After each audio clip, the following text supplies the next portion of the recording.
ಬೆಂಗಳೂರಿನ ಬೆದರಹಳ್ಳಿ ಬಿಡಿಎ ಯೋಜನೆ ಹಗರಣ ಸಂಬಂಧ ಮಾಜಿ ಮುಖ್ಯಮಂತ್ರಿ ಬಿಎಸ್ ಯಡಿಯೂರಪ್ಪ ವಿರುದ್ಧ ತನಿಖೆಗೆ ಸಂಪುಟ ಸಭೆ ಒಪ್ಪಿಗೆಯನ್ನು ಸೂಚನೆ ಕೊಟ್ಟಿತು.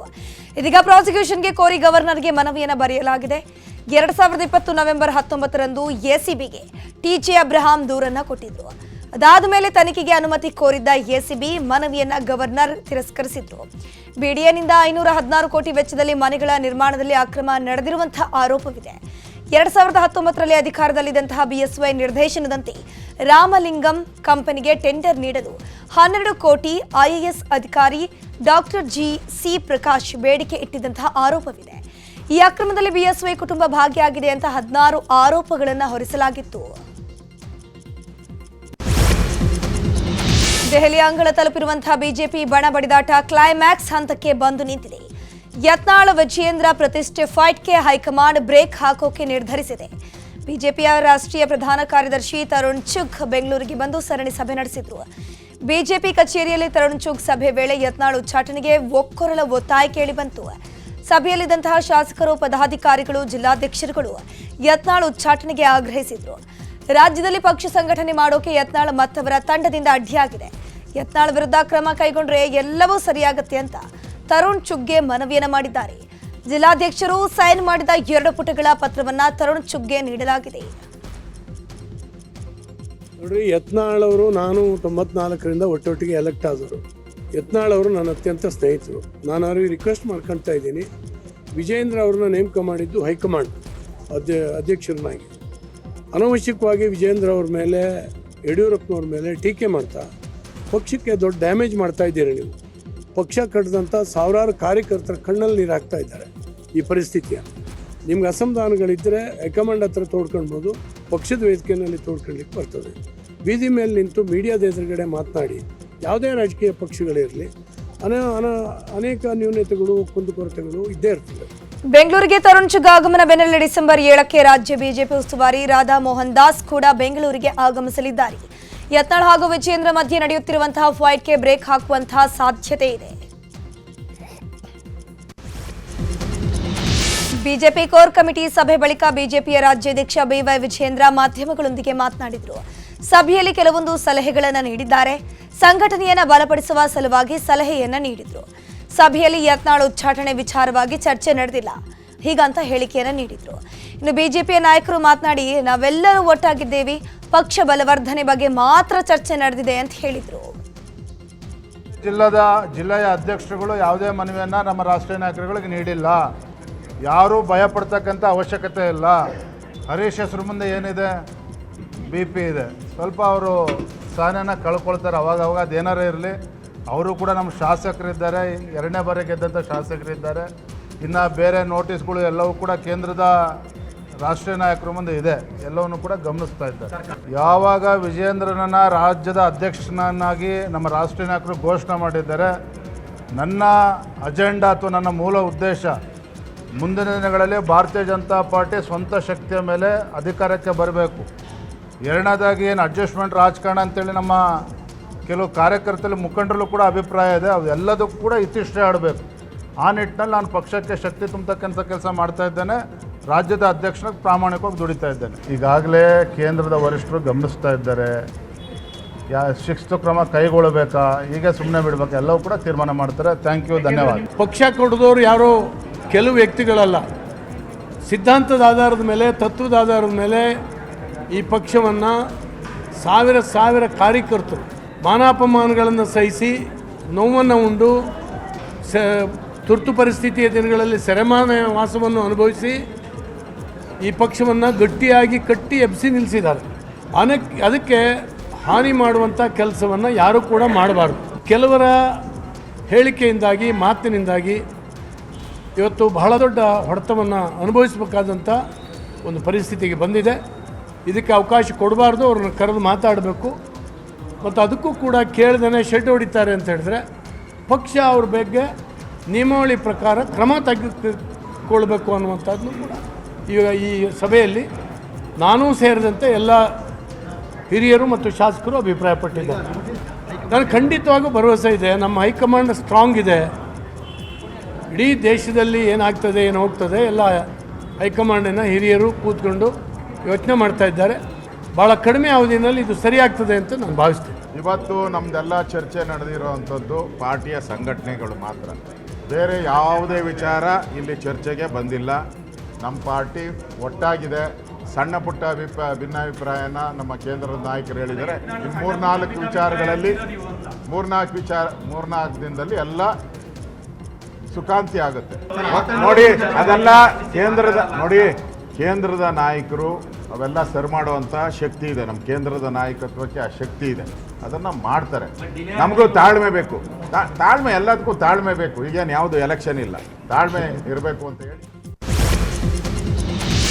ಬಣ ರಾಜಕೀಯಕ್ಕೆ ಬ್ರೇಕ್ ಹಾಕೋಕೆ ಬಿಜೆಪಿಯ ರಾಷ್ಟ್ರೀಯ ಪ್ರಧಾನ ಕಾರ್ಯದರ್ಶಿ ಬೆಂಗಳೂರಿಗೆ ಆಗಮಿಸಿದ್ರಿ. ಅತ ದೆಹಲಿಯಲ್ಲಿ ರೆಬೆಲ್ಸ್ ಟೀಮ್ ಠಿಕಾಣಿಯನ್ನ ಹೂಡಿದೆ. ಇವತ್ತು ಯತ್ನಾಳ್ ಅಂಡ್ ಟೀಮ್ ಬಿಜೆಪಿ ಶಿಸ್ತು ಸಮಿತಿ ಅಧ್ಯಕ್ಷರನ್ನ ಭೇಟಿ ಮಾಡೋಕೆ ನಿರ್ಧಾರವನ್ನು ಮಾಡಿವೆ. ಆಮೇಲೆ ಹೈಕಮಾಂಡ್ ನಾಯಕರನ್ನ ಭೇಟಿ ಮಾಡಿ ವಿಜೇಂದ್ರ ವಿರುದ್ಧ ದೂರನ್ನ ನೀಡಲಿದ್ದಾರೆ. ನಿನ್ನೆ ದೆಹಲಿಯ ಕರ್ನಾಟಕ ಭವನದಲ್ಲಿ ಯತ್ನಾಳ್, ರಮೇಶ್ ಜಾರಕಿಹೊಳಿ, ಕುಮಾರ್ ಬಂಗಾರಪ್ಪ, ಅರವಿಂದ್ ಲಿಂಬಾವಳಿ, ಶಾಸಕ ಬಿಪಿ ಹರೀಶ್, ಎನ್ಆರ್ ಸಂತೋಷ್ ಸೇರಿ ಹಲವರು ಈ ಒಂದು ಸಭೆಯಲ್ಲಿ ಭಾಗಿಯಾಗಿದ್ದರು. ವಿಜೇಂದ್ರ ವಿರುದ್ಧ ಚಾರ್ಜ್ ಶೀಟ್ ಸಿದ್ಧಪಡಿಸುವ ಹಾಗೂ ಹೈಕಮಾಂಡ್ ನಾಯಕರ ಭೇಟಿಗೆ ಪ್ರಯತ್ನದ ಬಗ್ಗೆ ಚರ್ಚೆಯನ್ನು ನಡೆಸಿದ್ರು. ವಿಜೇಂದ್ರ ಸಿಕ್ಕಾಪಟ್ಟೆ ಬೇಯ್ದರು ಅಂತ ಏನೂ ಬೇಯ್ದಿಲ್ಲ. ನಮ್ಮ ಉತ್ತರ ಕನ್ನಡ ಭಾಷೆಯಲ್ಲಿ ಮಾತಾಡ್ತಾರೆ ಅಷ್ಟೇ.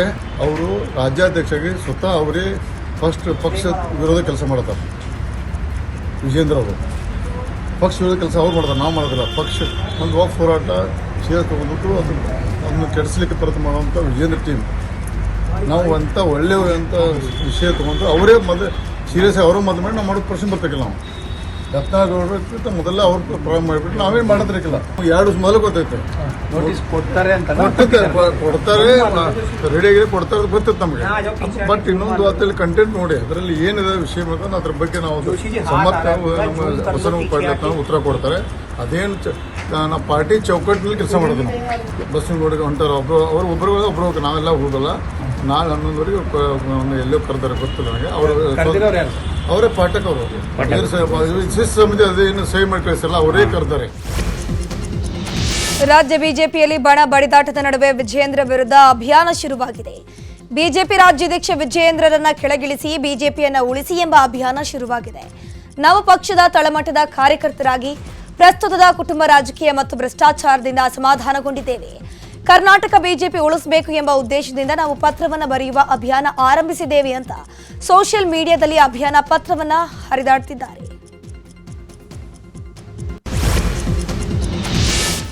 ವಿಜೇಂದ್ರ ಹಾಗೂ ಬಿಜೆಪಿ ರೆಬೆಲ್ಸ್ ಟೀಮ್ ಮಧ್ಯೆ ಮುಸುಕಿನ ಗುದ್ದಾಟ ನಡೀತಾನೆ ಇದೆ. ಈ ಮಧ್ಯೆ ಯತ್ನಾಳ್ ನೇತೃತ್ವದ ರೆಬೆಲ್ ಟೀಮ್ ರಾಜ್ಯಾದ್ಯಂತ ಸಂಚರಿಸಿ ವಕ್ಫ್ ವಿವಾದದ ಕುರಿತಂತೆ ಮಾಹಿತಿಯನ್ನು ಸಂಗ್ರಹಿಸಿದೆ.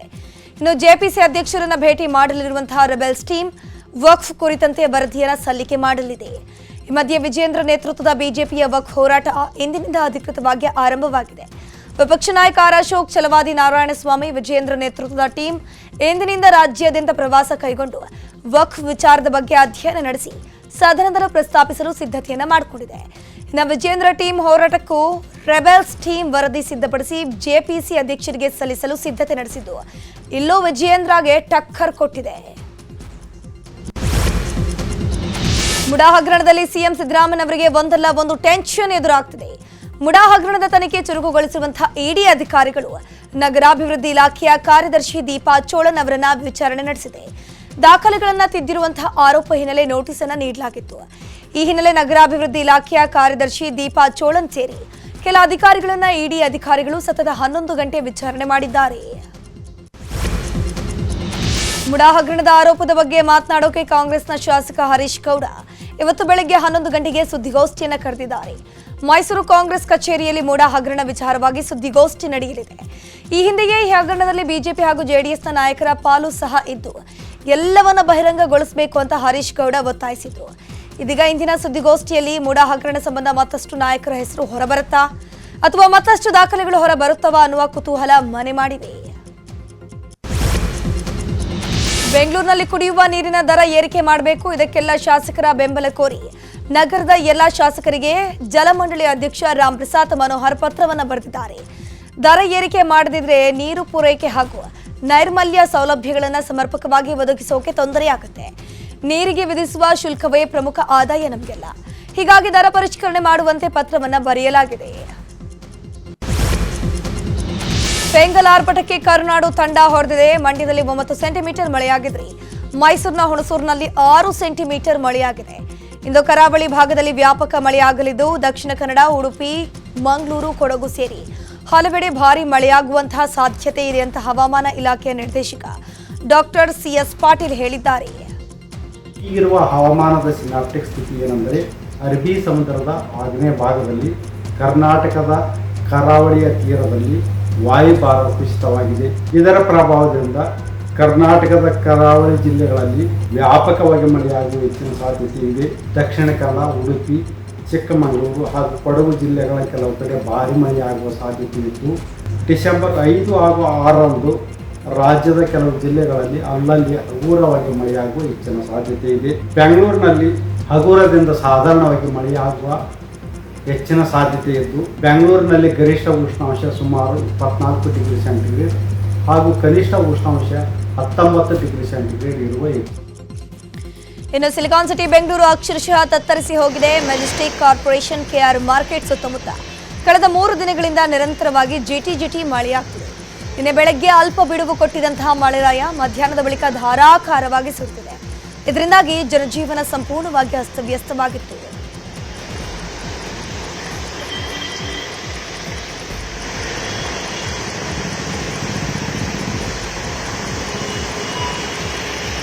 ಆನೇಕಲ್ ತಾಲೂಕಿನ ಚಂದಾಪುರ, ಹೆಬ್ಬಗೋಡಿ, ಅತ್ತಿಬೆಲೆ ಸುತ್ತಮುತ್ತ ಮಳೆಯಾಗಿದ್ದು ಎಲೆಕ್ಟ್ರಾನಿಕ್ ಸಿಟಿ ಸಮೀಪದ ವೀರಸಂದ್ರ ಸಿಗ್ನಲ್ ಜಲಾವೃತವಾಗಿತ್ತು. ಹೆದ್ದಾರಿಯಲ್ಲಿ 4 ಅಡಿ ನೀರು ನಿಂತು ಕೆರೆಯಂತಾಗಿತ್ತು. ಹೆದ್ದಾರಿ ಜಲಾವೃತವಾಗಿದ್ದರಿಂದ ವಾಹನ ಸವಾರರು ಪರದಾಡಿದ್ರು. ಹೆದ್ದಾರಿ ಪ್ರಾಧಿಕಾರದವರ ವೈಜ್ಞಾನಿಕ ಚರಂಡಿ ನಿರ್ಮಾಣದಿಂದ ಈ ಸ್ಥಿತಿ ನಿರ್ಮಾಣವಾಗಿದೆ ಅಂತ ಸಾರ್ವಜನಿಕರು ಆಕ್ರೋಶ ವ್ಯಕ್ತಪಡಿಸಿದ್ರು.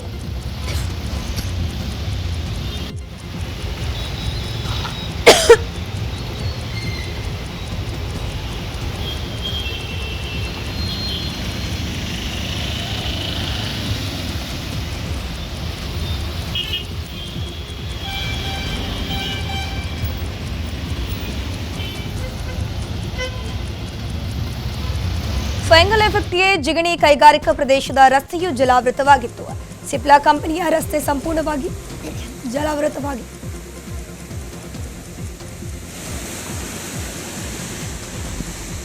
ಇನ್ನು ಕೆರೆಯಂತಾದ ರಸ್ತೆಯಲ್ಲಿ ಸಂಚರಿಸೋಕ್ಕಾಗದೆ ಜನರು ಪರದಾಟವನ್ನು ನಡೆಸಿದ್ರು.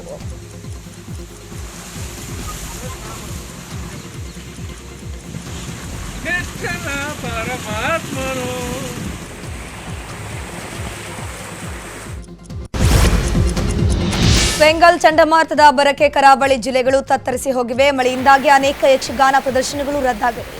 ಉಡುಪಿಯ ಪ್ರಸಿದ್ಧ ಮಂದಾರ್ತಿ ಮೇಳದವರು ಯಕ್ಷಗಾನ ಪ್ರದರ್ಶನಕ್ಕೆ ಹಾಕಿದ ಟೆಂಟ್ ಸಂಪೂರ್ಣವಾಗಿ ಜಲಾವೃತವಾಗಿದೆ. ಮಳೆಗಾಲ ಮುಗಿದ ನಂತರ ಪ್ರಕೃತಿಯ ಅಡ್ಡಿ ಇಲ್ಲದೆ ಯಕ್ಷಗಾನ ನಡೆಯುವುದು ಪ್ರತೀತಿ. ಆದರೆ ಈ ಬಾರಿ ಸಂಜೆಯಾಗ್ತಿದ್ದಂತೆ ಮಳೆ ಸುರಿತಾ ಇರೋದು ಯಕ್ಷಗಾನ ಕಲಾವಿದರು ಹಾಗೂ ಪ್ರೇಕ್ಷಕರಿಗೆ ಬೇಸರವನ್ನು ಉಂಟು ಮಾಡಿದೆ. ಕೋಲಾರದಲ್ಲಿ ಕಳೆದ 4 ದಿನಗಳಿಂದ ನಿರಂತರವಾಗಿ ಮಳೆಯಾಗ್ತಿದ್ದು ರಾಗಿ, ಅವರೆಕಾಯಿ, ಹೂಕೋಸು, ಹೂವು ಸೇರಿದಂತೆ ಸಾಕಷ್ಟು ಬೆಳೆಗಳು ಅಪಾರ ಪ್ರಮಾಣದಲ್ಲಿ ಹಾನಿಗೊಳಗಾಗಿವೆ. ಹೀಗಾಗಿ ರೈತರು ಸೂಕ್ತ ಪರಿಹಾರಕ್ಕಾಗಿ ರಾಜ್ಯ ಸರ್ಕಾರಕ್ಕೆ ಒತ್ತಾಯಿಸಿದ್ದಾರೆ. ಈ ಬಗ್ಗೆ ರಿಯಾಕ್ಷನ್ ಕೊಟ್ಟಿರುವಂತಹ ಕೋಲಾರ ಜಿಲ್ಲಾಧಿಕಾರಿ ಅಕ್ರಮ್ ಪಾಷಾ, ಮಳೆ ನಿಂತ ತಕ್ಷಣ ಕೃಷಿ ಇಲಾಖೆ, ತೋಟಗಾರಿಕೆ ಇಲಾಖೆ ಹಾಗೂ ಕಂದಾಯ ಇಲಾಖೆಯಿಂದ ಜಂಟಿ ಸರ್ವೆ ಮಾಡಿ ರಾಜ್ಯ ಸರ್ಕಾರಕ್ಕೆ ಬೆಳೆಹಾನಿ ಮಾಹಿತಿಯನ್ನು ಒದಗಿಸಲಾಗುವುದು. ನಂತರ ರಾಜ್ಯ ಸರ್ಕಾರದ ಮಾರ್ಗಸೂಚಿಯಂತೆ ಪರಿಹಾರ ನೀಡಲಾಗುವುದು ಅಂತ ಭರವಸೆಯನ್ನು ಕೊಟ್ಟಿದ್ದಾರೆ. ಸಹ ಇದರ ಒಂದು ಪರಿಣಾಮ ಕಂಡುಬಂದಿದೆ.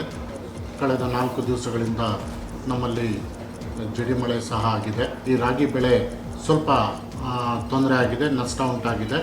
ಇದರ ಪರಿಹಾರವನ್ನು ನೀಡುವ ಸಲುವಾಗಿ ನಾವು ಈಗಾಗಲೇ ಸಮೀಕ್ಷೆಯನ್ನು ಪ್ರಾರಂಭ ಮಾಡಬೇಕಾಗಿದೆ. ಸಮೀಕ್ಷೆಯನ್ನು ಮಾಡಿ ಸರ್ವೆ ಮಾಡಿ ಆ ನಷ್ಟದ ಒಂದು ಪ್ರಮಾಣವನ್ನು ಅಳೆದು ನಂತರ ಸರ್ಕಾರಕ್ಕೆ ಪರಿಹಾರವನ್ನು ಒದಗಿಸುವುದಕ್ಕೋಸ್ಕರ. ತಮಿಳುನಾಡಿನಲ್ಲಿ ಫೆಂಗಲ್ ಆರ್ಭಟಕ್ಕೆ ನಾನಾ ಅವಾಂತರಗಳೇ ಸೃಷ್ಟಿಯಾಗಿದೆ. ನಿರಂತರ ಮಳೆಯಿಂದಾಗಿ ತಿರುವಣ್ಣಾಮಲೈನಲ್ಲಿ ಗುಡ್ಡ ಕುಸಿದಿದ್ದು ಮನೆಯೊಂದರ ಮೇಲೆ ಬೃಹತ್ ಬಂಡೆ ಬಿದ್ದಿದೆ. ಇದರ ಪರಿಣಾಮ ಮನೆಯಲ್ಲಿದ್ದ 5 ಮಕ್ಕಳು ಸೇರಿದಂತೆ ಒಟ್ಟು 7 ಮಂದಿ ಸಾವನ್ನಪ್ಪಿದ್ದಾರೆ. ಮೃತರ ಕುಟುಂಬಕ್ಕೆ ತಮಿಳುನಾಡು ಸಿಎಂ 5 ಲಕ್ಷ ರೂಪಾಯಿ ಪರಿಹಾರವನ್ನು ಘೋಷಿಸಿದ್ದಾರೆ. ತಿರುವಣ್ಣಾಮಲೆಯಲ್ಲಿ ಗುಡ್ಡ ಕುಸಿದು ನೀರು ನುಗ್ಗಿ ಬರುವಂತಹ ದೃಶ್ಯ ಸಿಸಿಟಿವಿಯಲ್ಲಿ ಸೆರೆಯಾಗಿದ್ದು ಭಯಾನಕವಾಗಿದೆ. ನೋಡ್ತಿದ್ದಂತೆ ರಕ್ಕಸ ನೀರು ಮನೆಗೆ ನುಗ್ಗಿ ಬಂದು ಜನರು ಬೆಚ್ಚಿ ಬಿದ್ದಿದ್ದಾರೆ.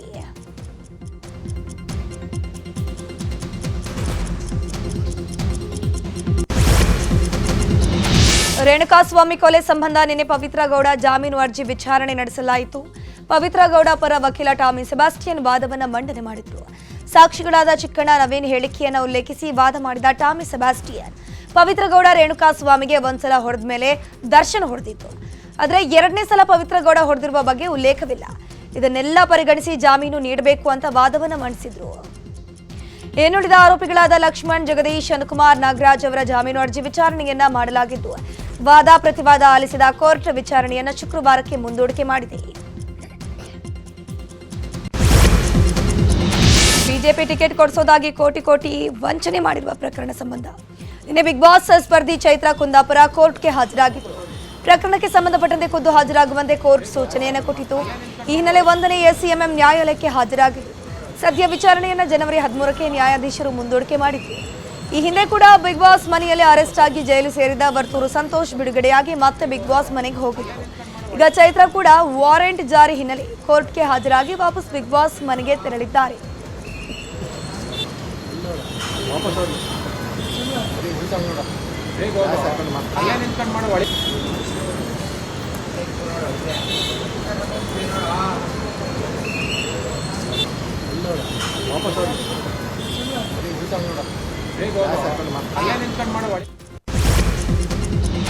ಯಾದಗಿರಿ ನಗರದ ಡಿ ದೇವರಾಜು ಅರಸು ಮೆಟ್ರಿಕ್ ನಂತರದ ಹಾಸ್ಟೆಲ್ನ ತಾಲೂಕಾಧಿಕಾರಿಯೊಬ್ಬರು ಮಹಾ ಎಡವಟ್ಟನ್ನ ಮಾಡಿಕೊಂಡಿದ್ದಾರೆ.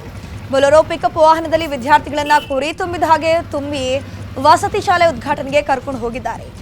ಯಾದಗಿರಿ ನಗರದ ಹೊಸಳ್ಳಿ ಬಳಿ ಇರುವಂತಹ ಹಾಸ್ಟೆಲ್ನಿಂದ ಜಿಲ್ಲಾಡಳಿತ ಭವನದ ಬಳಿ ಉದ್ಘಾಟನೆಗೊಂಡ ಹಾಸ್ಟೆಲ್ಗೆ ಕರ್ಕೊಂಡು ಹೋಗಿರುವಂಥದ್ದು. ಹಿಂದುಳಿದ ವರ್ಗಗಳ ಕಲ್ಯಾಣ ಇಲಾಖೆ ತಾಲೂಕಾಧಿಕಾರಿ ಎಡವಟ್ಟಿಗೆ ವಿದ್ಯಾರ್ಥಿಗಳು ಹೈರಾಣಾಗಿ ಹೋಗಿದ್ರು. ಈ ಬಗ್ಗೆ ನಾಗರಿಕರು ಕಿಡಿಕಾರಿದ್ದಾರೆ. ಏನಪ್ಪ ನೀವು ಹಾಸ್ಟೆಲ್ ಹುಡುಗ್ರ ನೀವ್ಯಾರು? ಬೆಂಗಳೂರಿನಲ್ಲಿ ಪೌರ ಕಾರ್ಮಿಕರು ಪ್ರತಿಭಟನೆಗೆ ಮುಂದಾಗಿರುವಂಥದ್ದು. ಹಾಲಪ್ಪ ವರದಿ ಹಾಗೂ ವಿವಿಧ ಬೇಡಿಕೆ ಈಡೇರಿಕೆಗೆ ಆಗ್ರಹಿಸಿ ಕಾರ್ಮಿಕರು ಪ್ರತಿಭಟನೆಗೆ ಮುಂದಾಗಿದ್ದಾರೆ. ಈ ಹಿನ್ನೆಲೆ ನಗರದ ಪ್ರಮುಖ ರಸ್ತೆಗಳ ಬದಿಯಲ್ಲಿರುವಂತಹ ತ್ಯಾಜ್ಯಗಳು ಹಾಗೆ ಬಿದ್ದಿವೆ. ಇದರಿಂದ ಸಾಂಕ್ರಾಮಿಕ ರೋಗಗಳು ಹರಡುವಿಕೆಯ ಭೀತಿ ಹೆಚ್ಚಾಗಿದೆ. ಕಳೆದ 3 ದಿನಗಳಿಂದ ರಾಜಾಜಿನಗರ, ಯಶವಂತಪುರ, ಕುರುಬರಹಳ್ಳಿ ಭಾಗದಲ್ಲಿ ಕಾರ್ಮಿಕರ ಪ್ರತಿಭಟನೆ ಕಾರಣ ಕಸ ವಿಲೇವಾರಿ ಆಗಿಲ್ಲ. ಇದು ಕಸದ ಗೋಳಾದ್ರೆ ಮಳೆ ಅವಾಂತರಕ್ಕೆ ರಸ್ತೆಗಳು ಬಾಯಿ ತೆರೆದಿವೆ. ಗುಂಡಿ ಬಿದ್ದ ರಸ್ತೆಗಳಿಗೆ ಟ್ರಾಫಿಕ್ ಪೊಲೀಸರೇ ಗುಂಡಿ ಮುಚ್ಚುವ ಕೆಲಸಕ್ಕೆ ಮುಂದಾಗಿದ್ದಾರೆ. ಕೃಷ್ಣಾ ಮೇಲ್ದಂಡೆ ಯೋಜನೆ ಪೂರ್ಣಗೊಳಿಸುವಂತೆ ಆಗ್ರಹಿಸಿ ಬಾಗಲಕೋಟೆಯ ಡಿಸಿ ಕಚೇರಿ ಮುಂದೆ ರೈತರು ಪ್ರತಿಭಟನೆ ಮಾಡುತ್ತಿದ್ದಾರೆ. ಪ್ರತಿಭಟನಾ ನಿರತ ರೈತರನ್ನು ಉದ್ದೇಶಿಸಿ ಮಾತನಾಡಿರುವಂತಹ ಮಾಜಿ ಸಚಿವ ಎಸ್ಆರ್ ಪಾಟೀಲ್ ಯೋಜನೆಗೆ ಹಣ ನೀಡುವಂತೆ ಮನವಿಯನ್ನು ಮಾಡಿದ್ರು. ಬೆಂಗಳೂರಿನಲ್ಲಿರುವಂತಹ ಸರ್ಕಾರದ ಒಂದು ಆಸ್ತಿ ಮಾರಿ ಅದರಿಂದ ಬಂದ ಹಣವನ್ನ ಕೃಷ್ಣಾ ಯೋಜನೆ ಪೂರ್ಣಗೊಳಿಸೋಕೆ ನೀಡಿ ಅಂತ ಹೇಳಿದ್ರು. ಗ್ಯಾರಂಟಿಯಿಂದಾಗಿ ಸರ್ಕಾರದಲ್ಲಿ ದುಡ್ಡಿಲ್ಲ ಅಂತ ಹೇಳಲಾಗ್ತಿದೆ, ಅದ್ರ ಬಗ್ಗೆ ಚಿಂತೆ ಬೇಡ. ಬೆಂಗಳೂರಿನಲ್ಲಿರುವಂತಹ ಸರ್ಕಾರದ ಆಸ್ತಿಯನ್ನ ಮಾರಿದ್ರೆ ಅಭಿವೃದ್ಧಿಗೆ ಬೇಕಾದಂತಹ ಹಣ ಸಿಗತ್ತೆ ಅಂತ ಹೇಳಿದ್ರು. ಈರುಳ್ಳಿ, ಮೆಣಸಿನಕಾಯಿಗೆ ಈಗ ಬಂಪರ್ ಬೆಲೆ ಬರ್ತಿರುವ ಹಿನ್ನೆಲೆ ಗದಗದಲ್ಲಿ ಕಳ್ಳರ ಕಾಟ ಹೆಚ್ಚಾಗಿದೆ. ರಾತ್ರೋರಾತ್ರಿ ಜಮೀನುಗಳಿಗೆ ನುಗ್ಗುವ ಕಳ್ಳರು ಜಮೀನುಗಳಲ್ಲಿನ ಈರುಳ್ಳಿ, ಕೆಂಪು ಮೆಣಸಿನಕಾಯಿ ಕಳ್ಳತನ ಮಾಡ್ತಿದ್ದಾರಂತೆ. ಗದಗ ಜಿಲ್ಲೆಯ ವೇಮುಂಡಿ ಭಾಗದಲ್ಲಿ ಹೆಚ್ಚಾಗಿದೆ ಕಳ್ಳರ ಹಾವಳಿ. ಇನ್ನು ಈರುಳ್ಳಿ ಬೆಳೆ ಕಾಪಾಡಿಕೊಳ್ಳೋಕೆ ರೈತರು ಹರಸಾಹಸ ಪಡ್ತಿದ್ದಾರೆ. ಹಗಲು ರಾತ್ರಿ ಎನ್ನದೆ ರೈತರು ಬೆಳೆ ಕಾಯುವ ಪರಿಸ್ಥಿತಿ ನಿರ್ಮಾಣವಾಗಿದೆ. ಕಟಾವಿಗೆ ಬಂದ ಈರುಳ್ಳಿ, ಮೆಣಸಿನಕಾಯಿ ರಾತ್ರೋರಾತ್ರಿ ಲೂಟಿ ಆಗ್ತಿದೆ. ಕಳ್ಳರ ಹಾವಳಿ ತಡೆಗೆ ಪೊಲೀಸರು ರಾತ್ರಿ ವೇಳೆ ಗಸ್ತು ಹಾಕುವಂತೆ ರೈತರು ಮನವಿಯನ್ನು ಮಾಡಿದ್ದಾರೆ. ಪೊಲೀಸರ ಭಯದಿಂದ ಆದರೂ ಕಳ್ಳರ ಕೈಯಿಂದ ನಮ್ಮ ಬೆಳೆಯನ್ನು ರಕ್ಷಣೆ ಮಾಡಿಕೊಳ್ಳಬಹುದು ಅನ್ನೋ ಲೆಕ್ಕಾಚಾರದಲ್ಲಿ ರೈತರಿದ್ದಾರೆ.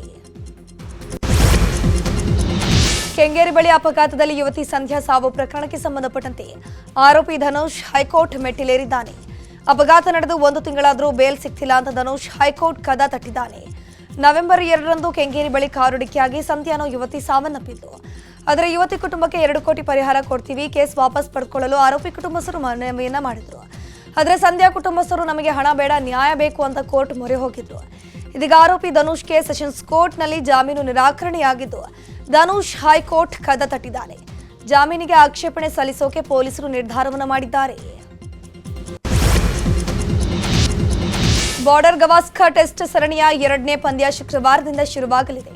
ಹೊನಲು ಬೆಳಕಿನಲ್ಲಿ ನಡೆಯಲಿರುವಂತಹ ಈ ಪಂದ್ಯ ವಿರಾಟ್ ಕೊಹ್ಲಿಯ ನೆಚ್ಚಿನ ಮೈದಾನ ಅಡಿಲೇಡ್ನ ಓವಲ್ ಸ್ಟೇಡಿಯಂ ಆತಿಥ್ಯವನ್ನು ವಹಿಸಿದೆ.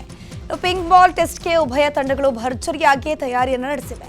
ನಿನ್ನೆ ಅಡಿಲೇಡ್ಗೆ ಬಂದ್ ಹಿಡಿದ ಟೀಂ ಇಂಡಿಯಾ ಅಭ್ಯಾಸವನ್ನು ಆರಂಭಿಸಿವೆ. ಆಸ್ಟ್ರೇಲಿಯಾ ತಂಡ ಕೂಡ ನಿನ್ನೆ ಪ್ರಾಕ್ಟೀಸ್ ಅನ್ನು ಆರಂಭ ಮಾಡಿದೆ. ಅಡಿಲೇಡ್ನಲ್ಲಿ ವಿರಾಟ್ ಕೊಹ್ಲಿ ಟ್ರ್ಯಾಕ್ ರೆಕಾರ್ಡ್ ಚೆನ್ನಾಗಿರೋ ಕಾರಣ ಆಸ್ಟ್ರೇಲಿಯನ್ನರಿಗೆ ತಲೆನೋವಾಗಿ ಪರಿಣಮಿಸಿದೆ. ಅಂಧ ಮಹಿಳೆಯರ ಪ್ರಥಮ ಟಿ20 ವಿಶ್ವಕಪ್ ಪಂದ್ಯಾವಳಿಗೆ ಭಾರತ ಆತಿಥ್ಯವನ್ನು ವಹಿಸಲಿದೆ. ಮುಂದಿನ ವರ್ಷ ನಡೆಯಲಿರುವಂತಹ ಟೂರ್ನಿಯಲ್ಲಿ ಹೈಬ್ರಿಡ್ ಮಾದರಿಯಲ್ಲಿ ಪಾಕ್ ತಂಡ ಪಂದ್ಯಗಳನ್ನು ಆಡಲಿವೆ. ಶ್ರೀಲಂಕಾ ಅಥವಾ ನೇಪಾಳದಲ್ಲಿ ಪಾಕ್ ಪಂದ್ಯಾವಳಿಗಳು ನಡೆಯುವಂತಹ ಸಾಧ್ಯತೆ ಇದೆ. ಭಾರತಕ್ಕೆ ಟೂರ್ನಿ ಆತಿಥ್ಯ ವಹಿಸಲು ಕಳೆದ ವರ್ಷವೇ ಅನುಮತಿ ನೀಡಲಾಗಿತ್ತಾದರೂ ಕೂಡ ಪಾಕ್ ತಂಡಕ್ಕೆ ಭಾರತದಲ್ಲಿ ಆಟವಾಡೋಕೆ ಸಮಸ್ಯೆ ಆಗಬಹುದು ಅಂತ ನಿರ್ಧರಿಸಿ ಹೈಬ್ರಿಡ್ ಮಾದರಿಯಲ್ಲಿ ಪಂದ್ಯಾವಳಿಯನ್ನು ನಡೆಸಲು ನಿರ್ಧರಿಸಲಾಗಿದೆ. ನಿನ್ನೆ ಈ ಕುರಿತಂತೆ ಸಭೆ ನಡೆದಿದ್ದು ನ್ಯೂಜಿಲೆಂಡ್, ಪಾಕ್, ಭಾರತದ ಪ್ರತಿನಿಧಿಗಳು ವರ್ಚುವಲ್ ಆಗಿ ಹಾಜರಾಗಿದ್ದರು. ಬಾಲಿವುಡ್ ನಟಿ ನರ್ಗಿಸ್ ಫಕ್ರಿ ಸಹೋದರಿ ಆಲಿಯಾ ಫಕ್ರಿಯನ್ನ ಅಮೆರಿಕ ಪೊಲೀಸರು ಕೊಲೆ ಆರೋಪದಲ್ಲಿ ಅರೆಸ್ಟ್ ಮಾಡಿದ್ದಾರೆ. ಆಲಿಯಾ ಫಕ್ರಿ ತನ್ನ ಮಾಜಿ ಬಾಯ್ ಫ್ರೆಂಡ್ ಅನ್ನ ಜೀವಂತ ಸುಟ್ಟು ಹಾಕಿದ್ದಾರೆ ಎಂಬ ಆರೋಪ ಎದುರಿಸುತ್ತಿದ್ದಾರೆ. ಅಮೆರಿಕದ ಕ್ವೀನ್ಸ್ನಲ್ಲಿ ವಾಸವಿರುವ ಆಲಿಯಾ ಫಕ್ರಿ ಕಳೆದ ತಿಂಗಳು ತನ್ನ ಮಾಜಿ ಬಾಯ್ ಫ್ರೆಂಡ್ ಜಾಕೋಬ್ಸ್ ಮನೆಗೆ ನುಗ್ಗಿ ಆತನ ಮನೆಯ ಕೆಳಗಿನ ಪಾರ್ಕಿಂಗ್ ಏರಿಯಾಕ್ಕೆ ಬೆಂಕಿಯನ್ನು ಹಾಕಿದ್ದಾಳೆ. ಗರಾಜ್ ಮೇಲೆ ಕೋಣೆಯಲ್ಲಿ ಮಲಗಿದ್ದ ಜಾಕೋಬ್ಸ್ ಮತ್ತು ಆತನ ಗೆಳತಿ ಸುಟ್ಟು ಕರಕಲಾಗಿದ್ದಾರೆ ಎನ್ನಲಾಗಿದೆ. ಈ ಸಂಬಂಧ ಇದೀಗ ಆಲಿಯಾ ಫಕ್ರಿಯನ್ನ ಅರೆಸ್ಟ್ ಮಾಡಲಾಗಿದೆ.